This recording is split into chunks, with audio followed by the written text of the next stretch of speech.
You were never supposed to hear this. In 1867, 11 people died in the same county. 3 of them were family. The rest? Neighbors. Witnesses. Every one of them had one thing in common. They had crossed paths with an 8-year-old boy whose eyes did not match his age. His name was Timothy Caldwell, and this story was buried for a reason, because what happened in that quiet Missouri farming town wasn't just a tragedy. It was a rupture, a moment when reality split at the edges, and something unspeakable slipped through. They say evil is taught, conditioned, born of trauma or abuse. But what if it isn't? What if, just once, evil was born complete, whole, smiling, and small enough to fit in a child's body? The records of Dr. Samuel Harding, sealed for over a century, describe something colder than science. A child who mimicked emotion, who mimicked innocence with terrifying precision. Timothy wasn't shy. He wasn't angry. He was perfectly behaved, and that is what made him so dangerous. Dr. Harding's notes repeat one word over and over: calculated, as if the boy knew how people should act and simply performed it. When a 5-year-old girl was found drowned in a creek with water barely a foot deep, Timothy was the one who discovered her. His story made sense. His eyes did not. You see, real monsters don't hide in shadows. They wear politeness like a skin. They smile, and they wait. They watch. And in 1867, one of them was a child. This video is not just a recounting. It is an excavation. Not of bones. But of buried truths. This is the descent into the anatomy of the unseen.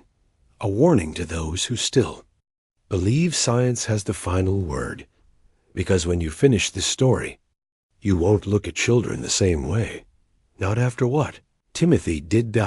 And especially not after you realize who protected him. Or why. Stay close. The silence around Timothy Caldwell is about to be broken. And once you hear it. You don't go back. Town of Sedalia had seen hardship before. War had torn its men apart, and famine had clawed at its soil. But nothing prepared them for what would come from within.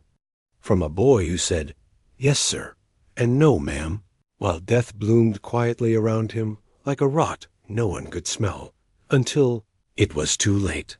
Timothy Caldwell arrived in the spring of 1866 with a cloth bag and a stare that made grown men flinch. His Uncle Thomas took him in, not out of love, but out of necessity. A boy was cheap labor. No one expected gratitude. But Timothy never complained, never cried, never disobeyed. He was, by every account, flawless, and that was the first red flag. Dr. Harding's notes, kept hidden for 40 years, before being quietly handed down through private archives, contained chilling details. Harding was no fool. He'd seen gangrene devour limbs, watched soldiers scream for mothers long dead. He wasn't shaken easily, but Timothy disturbed him. His demeanor was practiced, Harding wrote, not natural. I felt I was being studied, categorized. And it wasn't just Harding. Neighbors said the animals changed when Timothy was near. Chickens refused to feed. Dogs backed away. Horses kicked at empty air when he walked by. But the people only saw what he allowed them to see, until the deaths began. First, it was Mary Fletcher drowned in shallow water. Then a farmhand hung in the barn ruled a suicide. Then, Mr. Porter, the school teacher, dead of a heart attack, though he was only 38.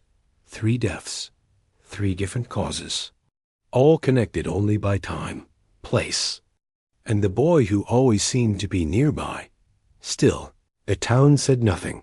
They told themselves these were accidents, coincidences, because no one wants to admit they've let a predator into their home, especially not one who says please and thank you. But Harding saw it. He began to write furiously, documenting changes, subtle shifts in Timothy's facial expressions, patterns in who suffered misfortune. odd behaviors timed with the lunar cycle. He even considered the unthinkable, that Timothy Caldwell was not sick... but inhuman... This is where we cross into what they fear most, the intersection between psychology and possession... between the child and the construct.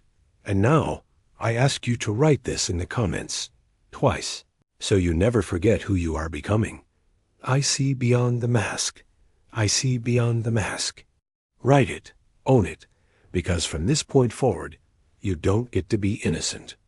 Either you've seen too much... and the descent is just beginning. They say evil reveals itself in shadows. But Timothy didn't hide in the dark.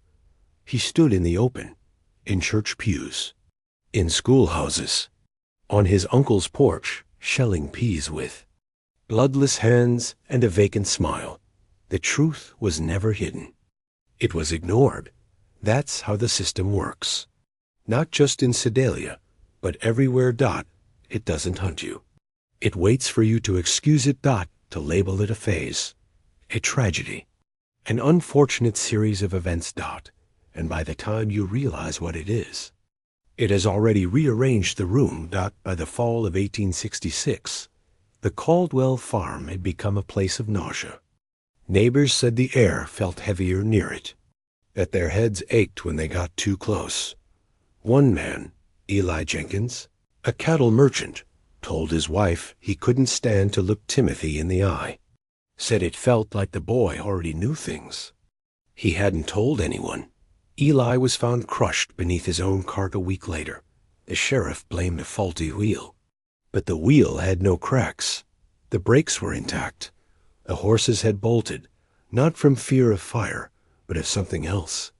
Had simply run, behind closed doors. Dr. Harding's journals reveal a desperate shift. He began experimenting, collecting samples from local wells, mapping magnetic fields around the Caldwell property, even consulting old folk texts from German settlers about der Westerberg, the Changeling. Harding, once a man of science, had begun to question reality, because Timothy wasn't growing, not just physically, mentally. There was no curiosity. No exploration. No experimentation. Just observation. Like something learning how to be us. And perfecting it. And this is where the silence becomes institutional.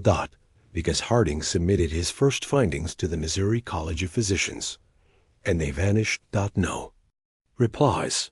No acknowledgments. Not even a rejection. Just nothing. 3 weeks later, Harding's home was burned to the ground. The fire started in his study. The fire only consumed his records. What they didn't know was that he'd copied the journals, 3 sets, hidden in 3 counties. But by then, Harding was broken. He left Sedalia, took a train east, and was never seen again. His final entry? One day, this thing will wear a crown of human hands. And we will call it progress. Still think this is about one child? It's not. It's about what hides behind the mask of the human face. What's been here, perfecting itself. Studying us. By winter of 1867, Sedalia wasn't grieving. It was watching. The town had changed. Not outwardly. The shops still opened. The bells still rang. The smoke still rose from chimneys. But the people? They spoke less, laughed less, and they kept their children indoors. Because they knew, even if they didn't say it, something unnatural had taken root among them, and it was wrapped in the skin of a boy. Timothy hadn't aged. Not in the way children do. He hadn't grown taller.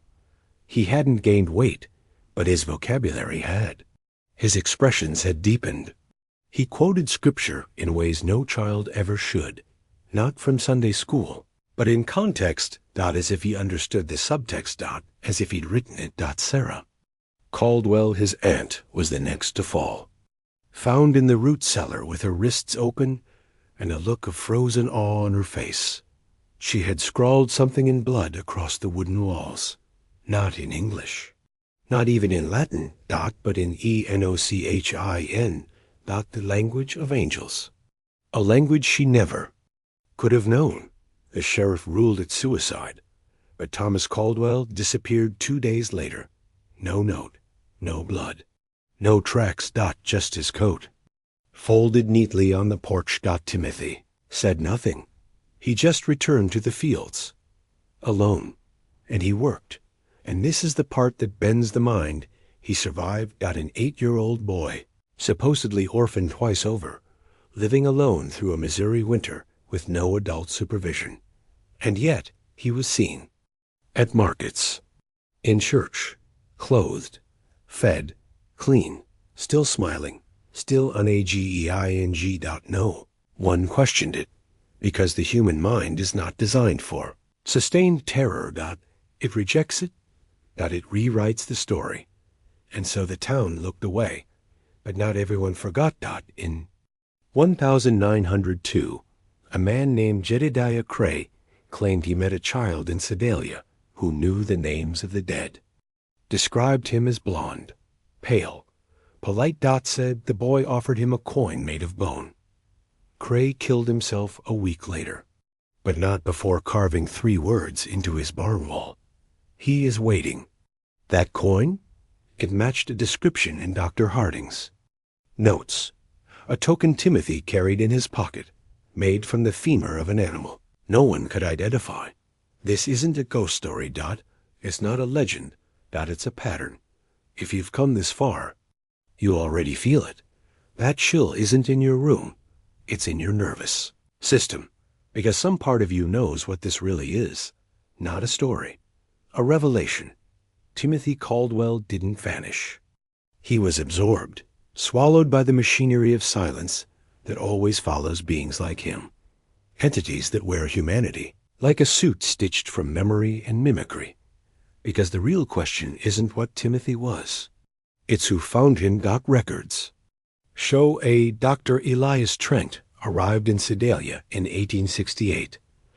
Not listed in any U.S. medical registries. Not from St. Louis. Not from Chicago. No background. No origin. But in one archived rail manifest from Kansas City, Trent's arrival is marked with a note: passenger traveling under diplomatic exemption, foreign observer. He visited the Caldwell farm once, stayed one night, left the next morning, with a leather case and a small boy in a gray wool coat. No one asked questions, because the questions had become too dangerous.